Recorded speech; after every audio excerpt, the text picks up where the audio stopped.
Good evening and welcome to What Derails Healthy Eating.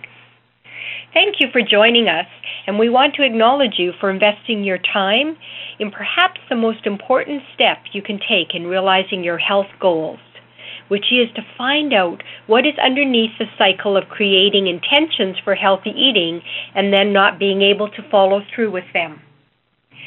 On tonight's program, you're going to discover your blind spot around healthy eating. You'll understand why having a positive goal is not enough to ensure success. And you're going to learn the most effective thing you can do to clear sabotage from your system. I'm Lynn Sumida, and I'm very pleased to be here. I want to tell you a little bit about my background so that you'll know some of my experience that has informed the work that we do and what we're going to tell you about tonight. As a social worker, I dealt with lots of different kinds of clients, but primarily one of my focuses was trauma and abuse. And because of working with trauma and abuse, I often had to deal with addictions, and I began to notice a very prominent pattern of people sabotaging their own progress and their own success. And so over the years, I became very interested in exactly what creates that sabotage cycle. How does it work? And what is going on in that whole process? So as we began to sort of look more deeply, I was exploring this. A number of my colleagues were also asking the same questions, and we were all looking for answers as to why people are not able to proceed kind of in a straight line towards their goals. It eventually became clear that underneath people's positive intentions was something else. And so tonight we're going to be exploring what's underneath the cycle of setting positive goals or intentions and then not following through.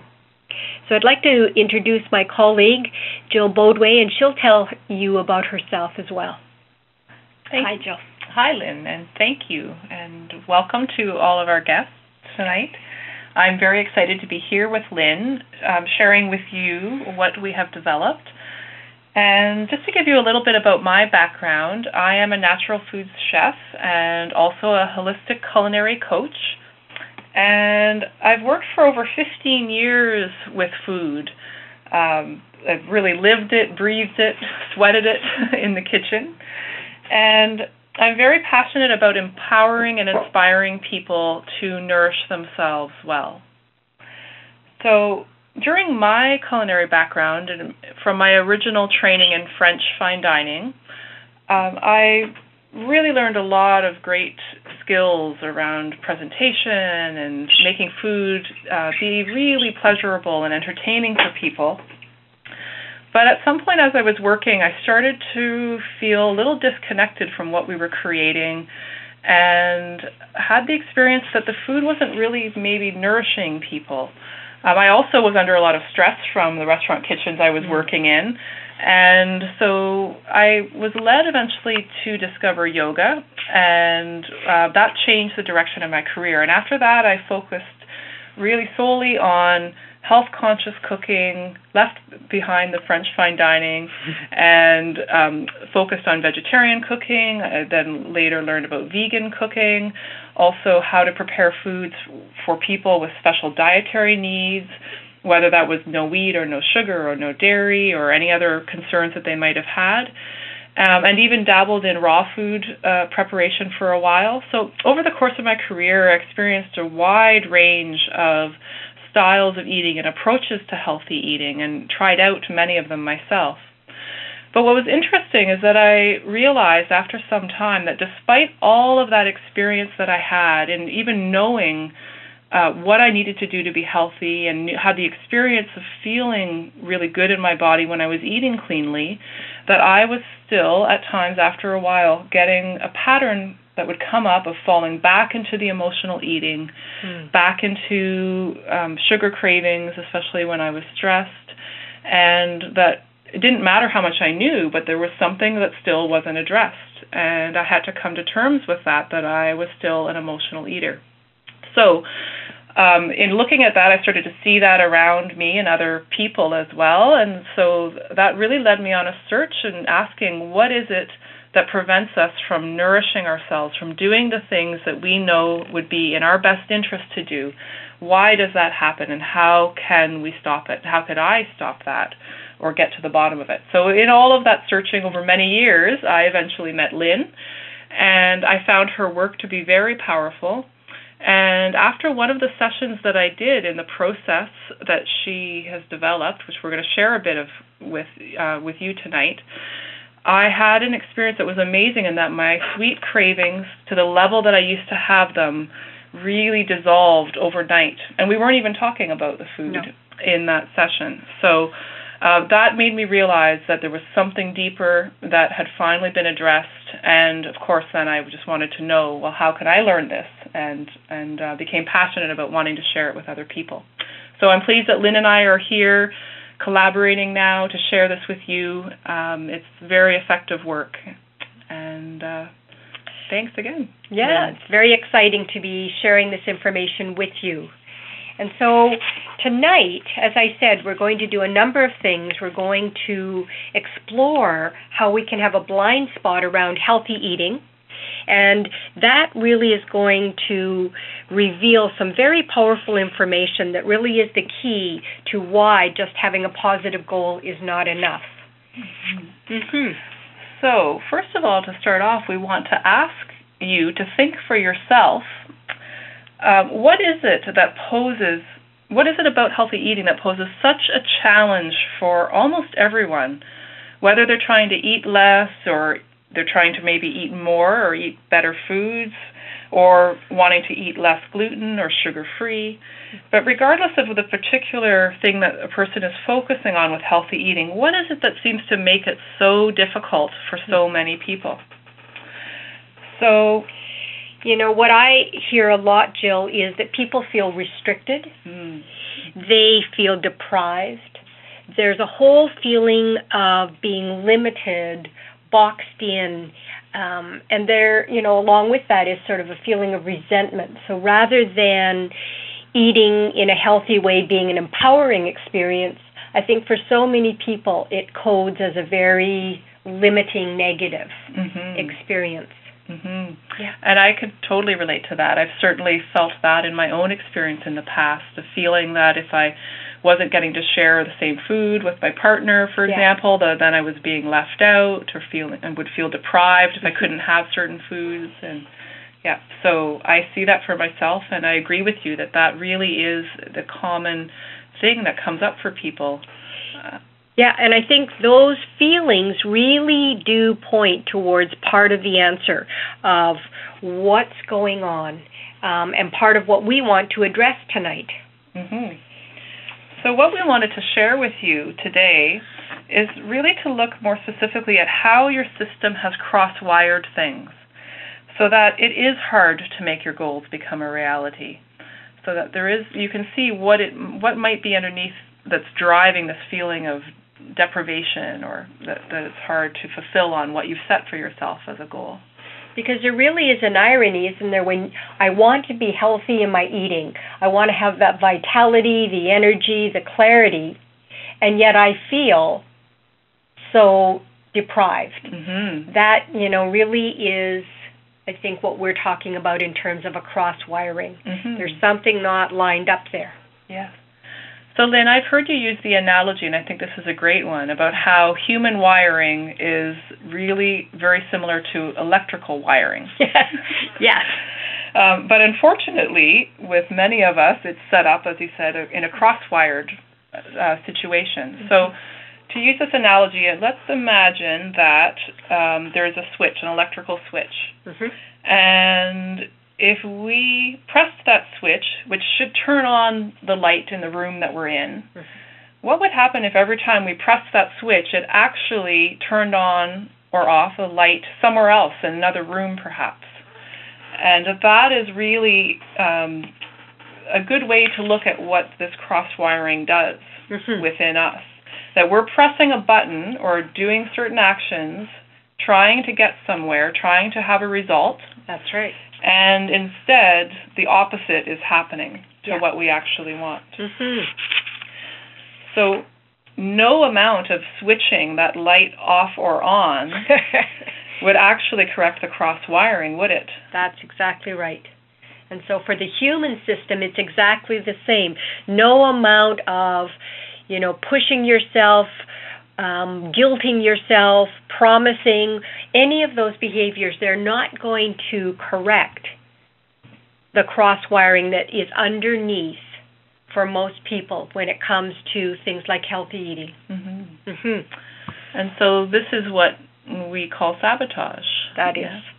And it is really the reason that we experience taking one step forward and then two steps back. Yeah, it really is the answer. And as we get into this in a few moments about exactly how this gets set up in the system, I think you can see that with the cross-wiring in place, it's really a setup for failure for people. Mm-hmm. And I think that's what struck me so much with the people I was working with. They felt guilty, they felt ashamed, they felt they were weak, didn't have enough willpower, and underneath there was something else that was really creating that failure. And so to me, that's what makes it so critical that we address this, so that people aren't trying to do something that really is a setup for failure. Mm-hmm. Yeah. And I can see, Lynn, too, when we talk about this, how it's really not about the food at all, and also how it's really not about having the right nutritional information.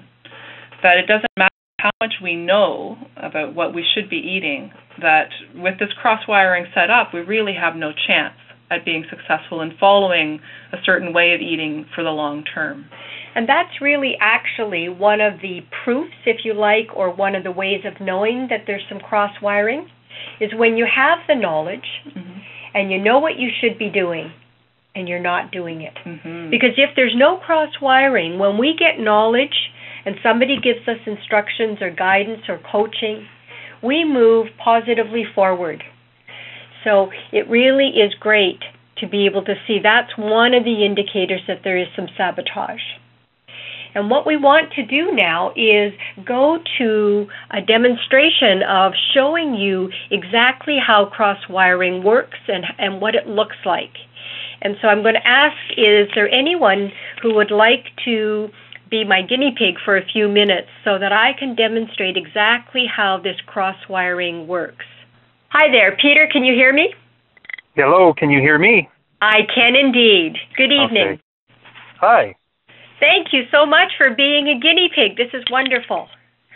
I promise it will be painless. Okay, I hope so. Good.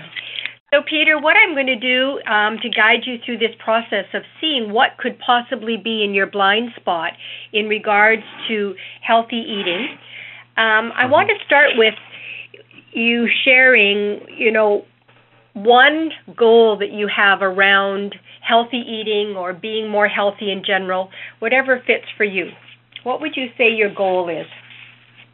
That's a goal good that you question. have that you've not achieved yet, so to speak. There's so many shoulds. Yeah. One of the things I do recognize for sure is probably a sugar craving that's kind of got a life of its own. Yeah, many. And yep. Yeah, and I just noticed that I enjoy sweet things, but I do find kind of after the initial reward that it doesn't feel so good anymore, and I wonder why I keep doing it. You know what I mean? I do. Thank you. And I think it's a great one for us to work on tonight because many people will resonate with this. Mm-hmm. So if I asked you to just put it in a few words, what would your goal be then? We've identified the sugar craving as an issue. What would your goal be? Maybe to reduce my sugar consumption or even the craving by, let's say, 50%. Okay, good. So I'm just jotting this down. Reduce the sugar craving. Now, do you only want to reduce it 50%? Because we were talking about craving. I do like my sugar. I don't know if I want to lose all of it. Fair enough. So you're happy having craving 50% of the time is what you're telling me? Sure. Yeah. Because don't forget, you can have sugar, but the sugar craving starts to be a real kind of controlling cycle. So I'm just I'll go way out of my way to find something sweet versus it can be rather inconvenient at times, but I'll still do it anyway. Okay, great. So I've got reduce the sugar craving by 50%. Beautiful. So the next question is, Peter, what would be the best thing if you were able to do that, if you reduced that craving? What would be the best thing about that? Well, one of the things that I recognize is, the sugar boost and then the sugar crash. So the best thing would be a more balanced energy, like instead of a volatility, of a high-low, that it'd be more of an even awakeness during the day, I think is the way to look at it. Okay, great. So you'd have a more balanced energy. Yes. Yeah. Yeah, that would be great. That would be great. And so I want you to just feel into this next question. And what would be the best thing for you about having a more balanced energy? I don't know if it's mood swings, but motivation comes and goes with the highs and lows. So there's productivity drops off. I like to pride myself on being productive in a day, but I find whether it's a sugar crash or a low that has me crave sugar, can be, a couple hours of what I would say is unproductive because I'm very distracted by the crash or by tiredness or whatever it is. Thank you. That's great. And so one of the best things then about this more balanced, even energy flow would be that you wouldn't have this up and down and you wouldn't have the crash that affects both your motivation and your productivity. Correct. Good. So now what we're doing here is we're drilling down to what is the absolute core piece. And so I want to ask you, so what would be the best thing about having your productivity and your motivation also be more balanced and stable? What would that give you? Geez, probably a deeper commitment to whatever task is at hand or the intentions originally sent out or set up or put out in my mind. Yeah. Because otherwise I get distracted and I just lose interest and I start to procrastinate. Yeah. Beautiful. So then you'd be free. If you had that even energy and the motivation and productivity was staying constant in a pretty nice stable pattern, then you could really be feeling a deeper commitment to whatever you were working on. Is that right? Yeah. Yep. Great. Yeah, and follow through and feel confident that I am following through. Okay. And so if you had that better follow through and all that we've just talked about, is there anything then that would deliver? How would you be feeling as a result of that better follow-through and deeper commitment? I think I'd feel more complete. More complete and, dare I say, successful, only in that the completion would reflect that more. Yeah. And maybe I'm wondering even if there'd be a different feeling about the completion. Yeah, well, there'd be a little more peace. Okay. Less anxiety and concern about the incompletion. Okay, so I'm hearing you'd really have more of a feeling of completion, and with that would be more of a feeling of peace and less of the anxiety. Correct. Okay. So more... Because funnily enough, the cravings for sugar are also rewarded at the moment of imbibing sugar or whatnot is peace, funnily enough. So what you're saying is one of the times you are craving sugar is when you're feeling peaceful? No. When I feel a little more antsy, but the sugar consumption seems to provide me with this illusion, or at least I get the sense of peace. For a very short term, right? So I just saw how that maybe is connected. That's right. You're putting things together now. That's beautiful. So really what your system is after is that feeling of more peace. Yeah, I could see that. All right. So now I'm going to ask you a really, really crazy question. So feel free to ask me to repeat it if it seems weird. Okay. So here's the question. Peter, what is the worst thing about having peace? Weren't expecting that question, were you? No, I'm thinking, but I'm trying not to overthink. It's Give almost me the that comes to mind. Well, ironically, it might be that it's too peaceful. Thank you. And what would be the worst thing about it being too peaceful? That I'm not producing. Yeah. It's around activity and producing. I must produce. Thank you. And if you're not producing, what's the worst part about that? It's around me recognizing my own value. If I'm not creating something to show my worth, like a reflection of worth or something. Yeah, and so many of us have that. If we're not producing, it feels like we don't have as much value. Yeah. Yeah. So now, if you just stay with me, we're going to go just a smidgen deeper here because I'm going to show you what's really cross-wired in your system. So not having value when you're not producing, and what's the worst thing about not having as much value? Well, it's a feeling. I'm not sure. Well, it's definitely around value, like feeling that I'm worth something. It's then I'm good. You know what I mean? It's kind of like when you produce something, you're good. When you don't produce, you're bad. You know what I mean? I do. Kind of. Yeah. So something around that. Thank you. So, Peter, I want to show you what your system, not your conscious mind, but your nervous system, so to speak, this is what it's got wired. When you go towards being peaceful, your system immediately gets nervous that it's going to be too peaceful. Then you're not going to be producing. If you're not producing, you're not going to have the same value, and you're then going to ultimately feel like you have less value or some kind of bad. Yeah, that sounds right. So isn't that crazy to have peace cross-wired with feeling bad? Mm-hmm. That kind of is crazy, isn't it? Yeah, well, it's as in crazy logic. Yeah, well, it's going for one reward but getting something else, right? Exactly.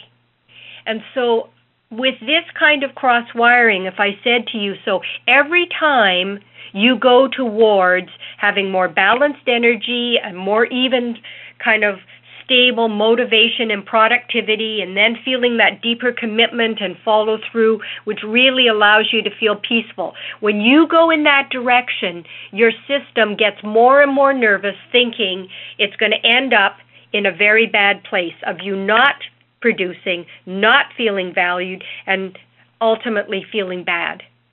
That's what we call... Yeah.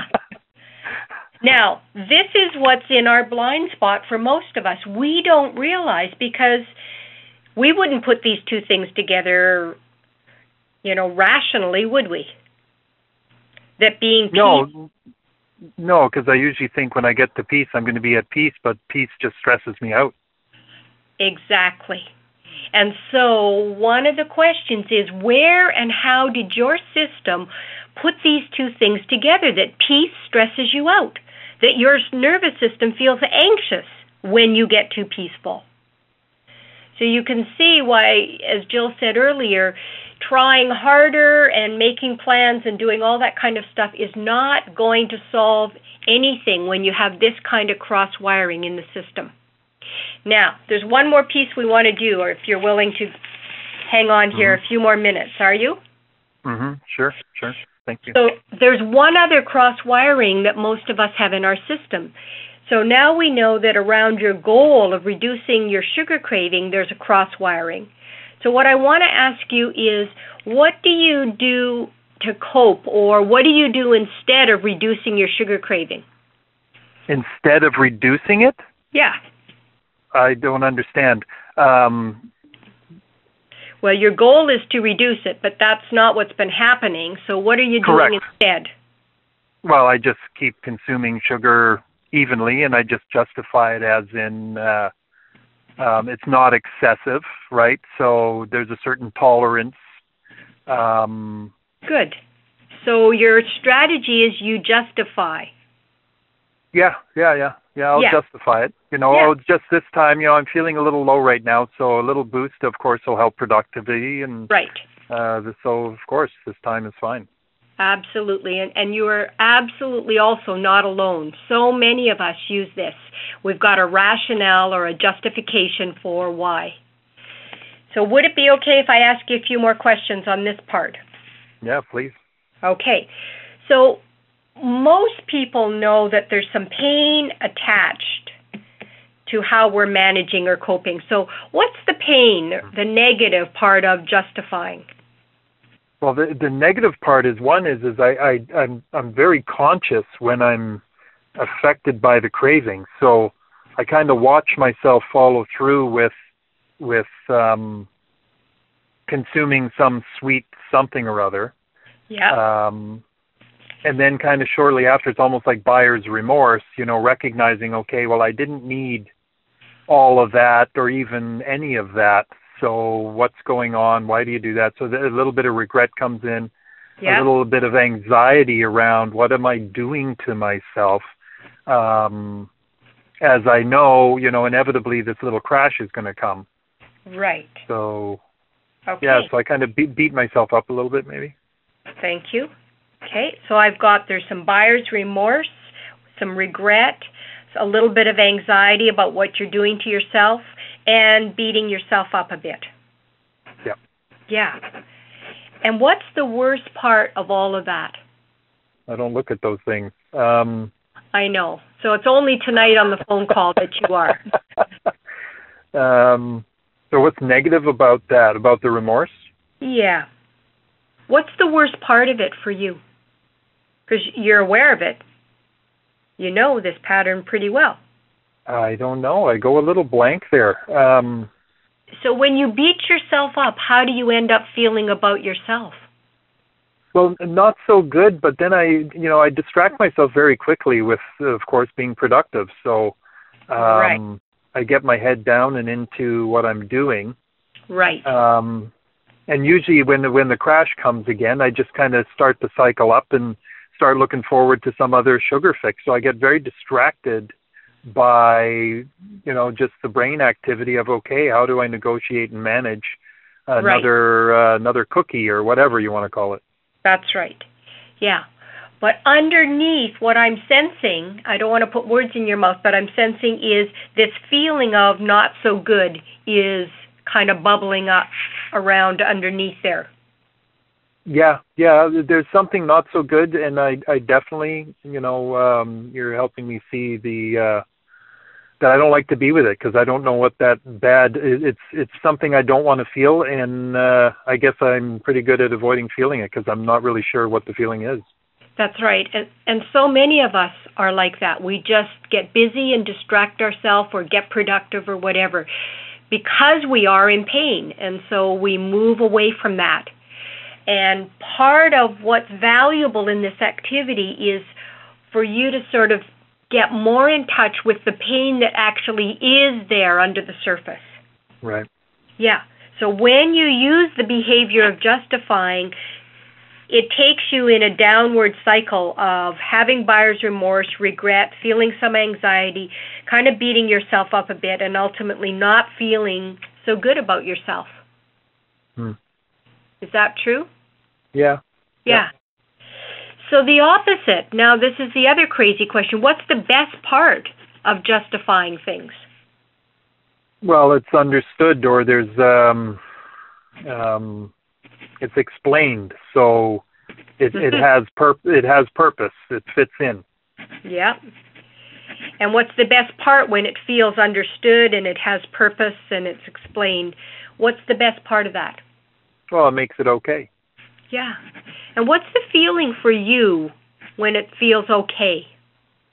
Well, I feel like I'm in my power, making my choices as I please. Yeah. So a sense kind of you're in control, you're in power, you're making your choices. Yeah. Even though I witness, I recognize a certain addictive behavior, as in the craving kind of drives me, but I feel like I control it versus it controlling me. That's right.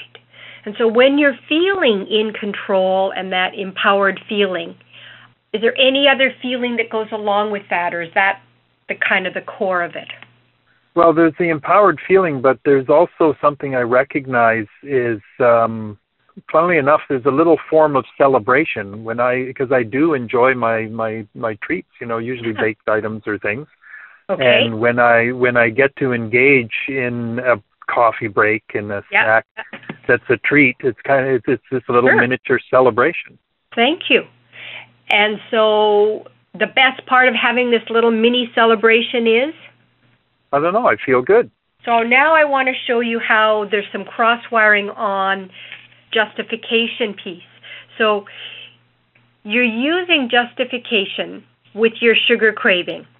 And the negative side is it creates buyer's remorse, regret, some anxiety about what you're doing to yourself and your body, the sugar crash and so on. You beat yourself up a little bit and you end up feeling not so good. Are you with me? But your system is justifying in order to feel it's purposeful, it's understood, it's okay, I'm in control, I feel empowered, and I'm having a little mini celebration. Yeah, it's both running at the same time somehow. They are both running at the same time. And they are kind of crazy logic too, aren't they? Well, you are doing something to celebrate yourself that's ultimately going to end up with you beating up on yourself and feeling bad. So I'm wondering how you put these things together like this. I don't know, but I know I'm doing something. It's rather zigzaggy, though. It is very rather zigzaggy. Welcome to the human race. So this shows us how we can have cross-wiring both in terms of our goal. So our system is actually afraid of what we really want in many, many cases. And not only are we afraid of what we want, which is crazy, we're attached and clinging to behaviors that actually deliver the very opposite of what we want. And so we're going to talk about in a little bit about a process that's going to allow these pieces to get untangled. Because with them tangled up like this, there's not much chance that you're going to shift your sugar craving because your system is putting on the brakes. Does that make sense to you? Yeah, it does. It does. Yeah. And when we talk about this, for most people, what's in what we call our blind spot, there's two parts of this process I've just walked you through. Usually, we're not aware of why our system's afraid. Why, for example, in your case, why would a person's system be afraid of peace? The answer to that is in our blind spot. And on the other side, using a behavior like you've given, for example, justifying our behavior, we know there's some negative, but we don't understand how it's our system's attempt to do something positive. And so we've almost always got two blind spots that we're not aware of. And the information in those blind spots is invaluable in order to untangle all of this. So I want to thank you so much for being our volunteer tonight. You did a fabulous job of letting me show how this cross-wiring works. So thank you again. Thank you. Thank you for the clarity. You're welcome. Okay, good, Jill. So that was a beautiful demonstration of how something very, very popular, that whole, or common, I guess I should say, that whole sugar craving. And how does it really work? What are we searching for with the craving? such a beautiful example that we're really searching for peace. Yes. Who would have thought that?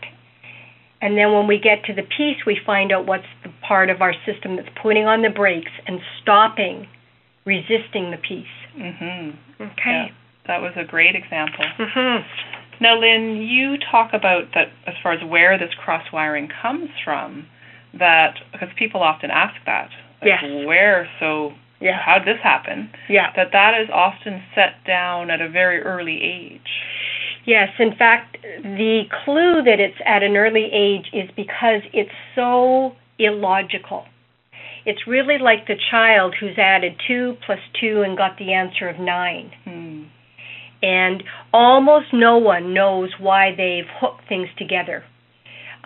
So it's before the age of logic or reason is what we call it, which is under 6. Mm-hmm.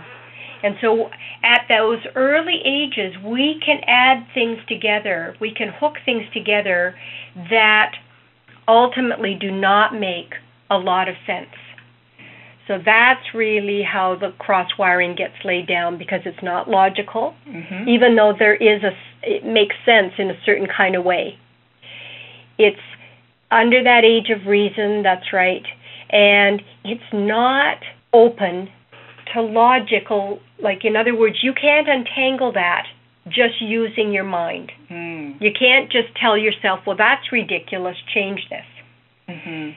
Peter could be off this call now thinking, okay, well, I'm just going to change my mind about this. That will not untangle the cross-wiring. Okay. So that really brings us to why we've created a special program to deal with this, to help people identify the patterns that are running, then help to clear them out of their system, because it's not something that you can do consciously on your own. That's right.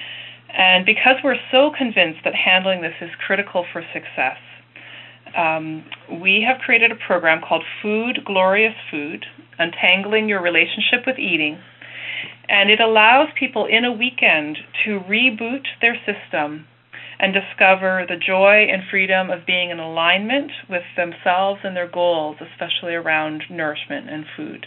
Yep, that's right.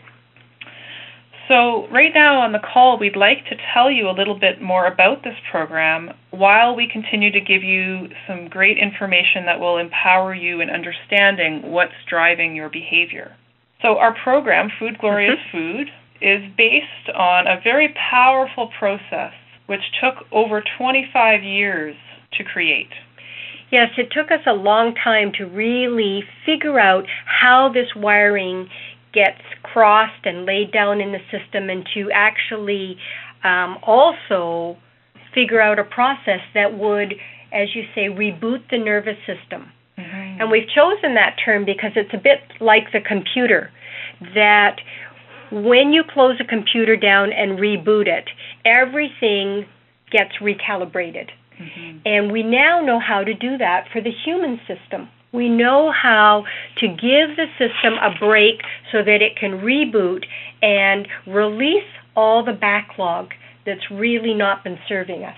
Yeah, it's such a powerful process. We had participants in June, as well as previous participants who have gone through this program and this process, who have reported that they've had increased energy, clarity, more passion, more connection with themselves and those that they love.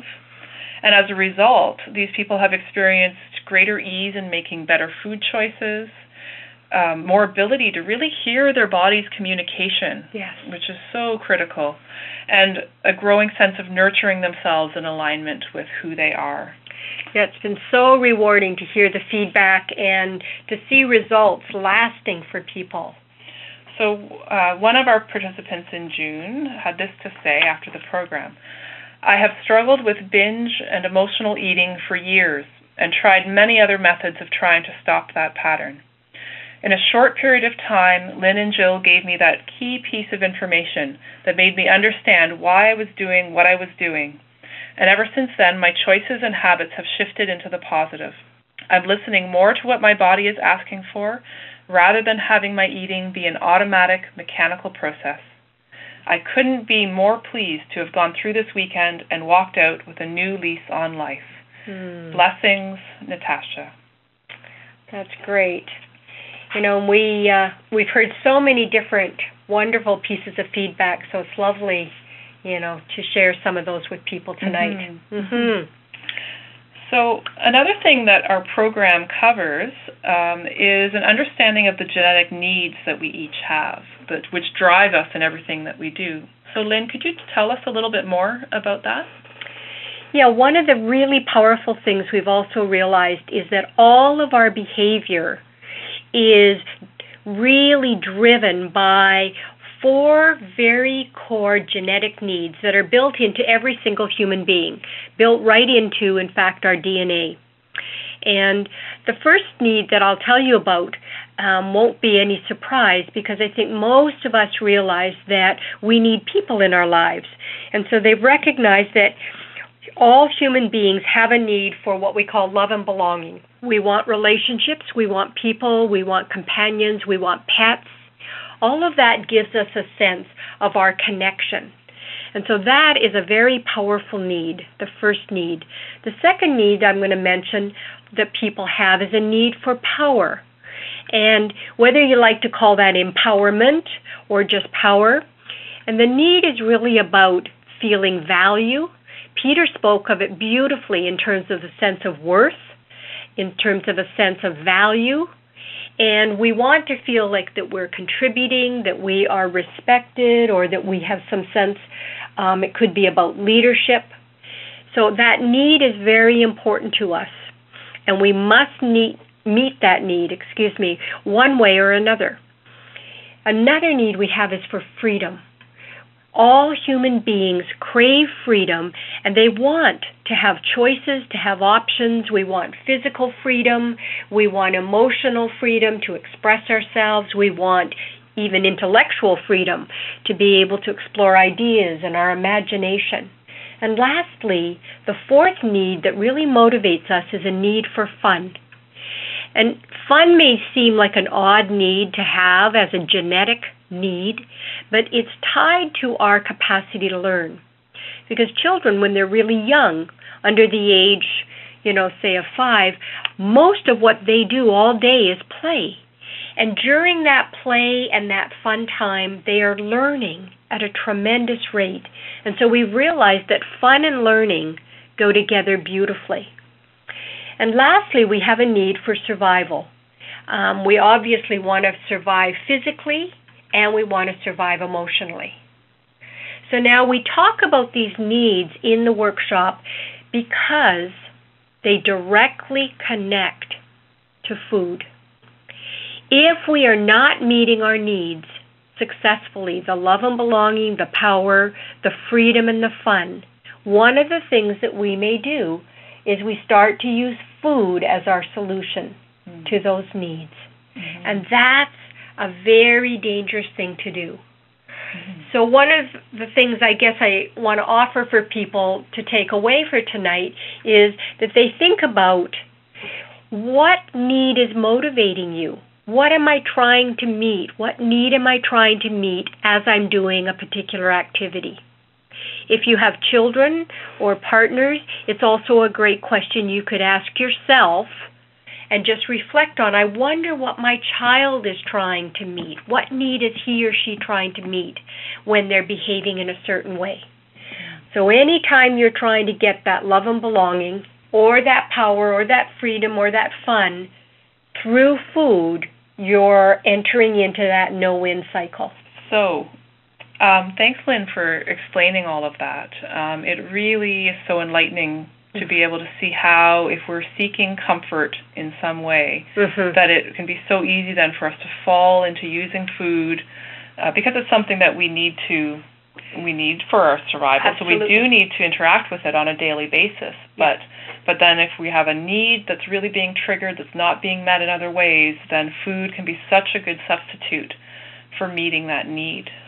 And I think that's why it's powerful in the workshop to start to clean all of this up and address so that you're not trying to meet those emotional needs with food. So we really, in that rebooting process, help people get that sorted out. Good. So in the workshop, as Lynn said, we're going to explore those needs in greater detail so that you can really see your relationship with them and your eating patterns. And in addition to that, in the workshop, we're also going to give you our 100-page progress log. It's actually over 100 pages, where you will get to record all of your insights from the processes that we guide you through. And the progress log also contains a really great resource section, which is filled with great information and also recipes as well. And it will end up being a very useful resource long after the workshop is done. Yeah. In fact, I'll also mention that Jill's put a few recipes in there for people to be able to use, little things that we found to be really helpful for people. So there's a recipe in there I'm using every week, and loving it. And then besides doing work in the workshop to identify and clear out patterns and then reboot your system, we also do a really beautiful 4-course meal for the lunch on the second day, which is a gourmet meal, which helps then to provide an anchor for the experience of nourishing yourself with awareness, with peace, so that you can experience eating in a whole different way. And I think I'd just like to jump in there and say, one of the things participants have said was so powerful that after you reboot your system and it feels clear and clean, and then to sit down to this beautiful gourmet 4-course meal, constructed by you, Jill, and be guided through that eating experience. It really, for a lot of people, locked in what truly nourishing themselves is all about. And so then when that's a real clear picture, if you like, or they have a real visceral sense of it, it's easier to know what you're going for when you sit down to eat. Yes, it's really one of the key pieces that helps people to tune in more to what their body is saying and experiencing while they're eating. And that deep visceral experience, as you said, does give that anchor then for your body to know what it feels like to be nourished in a healthy way, and then you'll keep having that reference point, as you said, Lynn, in the future. Now, if you are someone who would prefer to work one-on-one in processes rather than in groups, I just wanted to mention that Lynn does take individual clients through the same processes in our workshop. The structure is a little bit different, of course. As a private client, she takes people through the process over 4 sessions, and those are spaced out over 3 to 4 months. And the investment for working with her as a private client is $5,000. So if that's something that you are interested in, then you can stay on the line afterwards to ask her and find out more about it. And if I could just jump in there, I know $5,000 seems like such a large investment. Wow.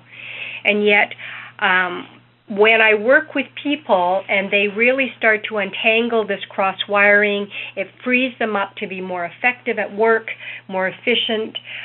People have literally transformed their relationships, saved their marriage.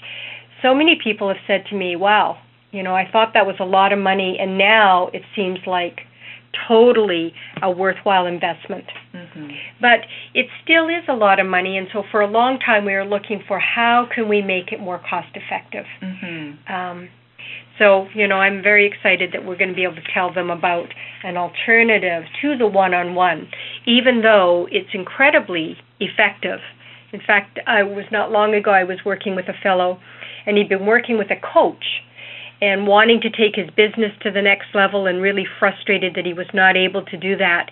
And so he'd hired this coach in January, and he was paying the coach $1,500 a month and had been doing that from January all the way through to September when I met him. Anyway, and the frustrating thing for him was that his coach was not able to sort out this cross-wiring. He didn't call it cross-wiring. He just knew he was somehow holding himself back. And his coach was frustrated, and he was frustrated. We sat down and did just 1 session and cleared all of the stuff that was stopping him. And so it was just incredibly transformative for him. And so you get to contrast, I don't know, 13,000 plus that he'd already spent versus this. Yes, and in such a shorter period of time. That's as well, right. Which is exactly. amazing. Yeah. And that really speaks to how powerful this process is. Yeah. Yeah. So, well, let's talk about the investment for this program. Yeah, let's. So, Food Glorious Food is delivered, as I mentioned, as a 2-day weekend program, and the investment for it is $795. Right. And actually, speaking of how powerful it is, I'd like to share another testimonial from our June workshop. Good. From another participant. So, this participant said, I found it a gently impactful way to discover the answer to my eating issues that had confounded me for years. By getting to the root of the way I had sabotaged all my previous good intentions and even my once successful change of eating habits, I now have both insight and inner freedom to make lasting change. If I could give you one loving gift, I would offer you this experience. John. That's great. So if this is something that you feel called to do, we highly recommend it. We really don't want you to be in the same place as you are now next year, repeating the same patterns. The Food Glorious Food Workshop is on November 3rd and 4th, and as Jill said earlier, the price is $795. But if you register by October 23rd, we would like to offer you the special price of $595. But remember, to take advantage of this offer, you must register no later than Wednesday, October 23rd, midnight. Now, because we know how much of a difference support makes as you move forward in life, if you want to bring a friend or a partner, they can attend for a very special price of $295. This amazing offer is also time limited, and they must register by October 23rd as well. Seating for this event is limited, and so please don't wait to register. Do it now. We really don't want you to miss this incredible opportunity to change your life and begin nurturing yourself in a way that will allow you to be your best in the world.